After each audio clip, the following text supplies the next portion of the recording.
Bonjour. Aujourd'hui, nous allons réviser les bonnes techniques et applications des sables polymères. Nous allons couvrir ce que vous devez faire et ne pas faire pour un ouvrage bien fait.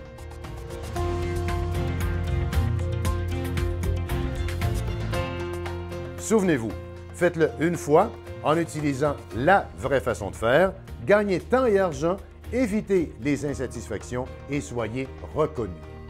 Ce sable polymérique est le produit idéal pour une application résidentielle.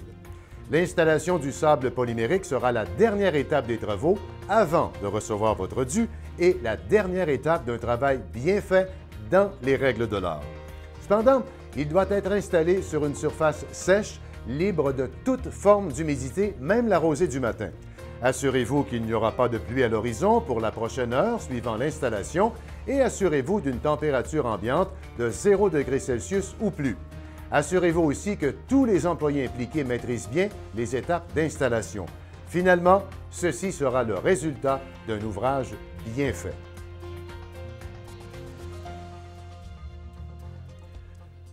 Pourriez-vous arrêter le visionnement et nous transporter à l'outillage utilisé pour ces ouvrages qui va nous sauver temps et argent? Parfait. Maintenant, quels sont les outils nécessaires? Premièrement, assurez-vous de bien lire les instructions sur l'endos des sacs polymériques. La sécurité, bien sûr. Assurez-vous que votre équipe porte masque et lunettes de sécurité.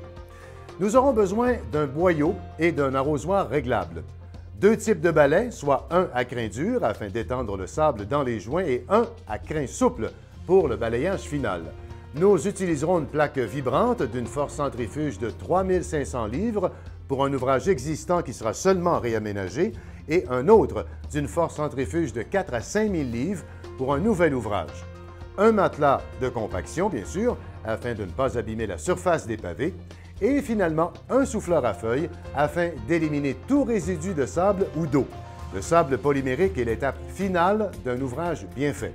Maintenant que nous avons couvert les outils nécessaires pour une bonne application, révisons l'installation en 3 étapes. S'il vous plaît, remettez-nous la vidéo en position. Lors de l'épandage des sacs de sable polymérique, on doit s'assurer de ne pas créer d'amas de sable. On veut s'assurer d'une granulométrie constante du sable. S'il vous plaît, avancez-nous un peu la vidéo. Merci. Continuons maintenant avec la procédure d'installation. Premièrement, nous utiliserons notre balai à crin dur afin de bien épandre le sable polymérique entre les joints des pavés. Deuxièmement, la plaque vibrante sera utilisée afin de compacter les sables entre les joints. Puis, nous utiliserons notre balai à crin souple afin de balayer tout résidu de sable de la surface pavée en s'assurant que nous dégagions de 3 mm la surface pavée et le creux des joints de sable.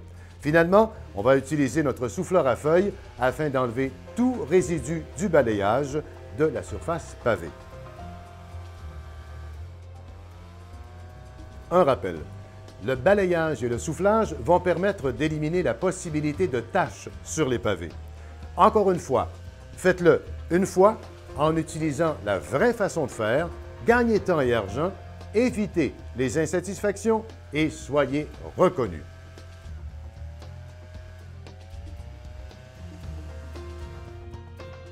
Poursuivons maintenant sur l'arrosage des surfaces et l'activation des polymères. Premièrement, ajustez votre arrosoir à mist ou encore à bruine et d'une hauteur d'environ 4 pieds, arrosez. Et n'attendez pas plus de 3 ou 4 minutes entre les arrosages. Assurez-vous de ne pas couvrir de trop grandes surfaces parce que durant une journée chaude, les surfaces pourraient s'assécher trop rapidement et ça devient inefficace.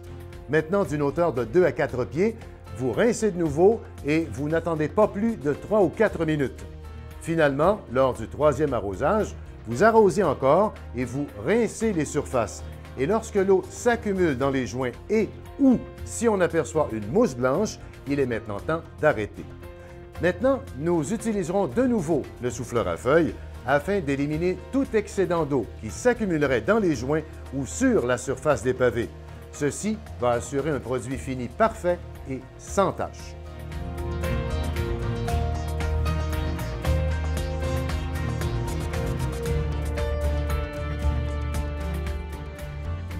Finalement, si chacune des étapes et techniques d'installation ont été bien suivies, vous allez vous assurer de l'approbation finale de votre client. Merci d'avoir visionné cette vidéo avec nous et à la prochaine.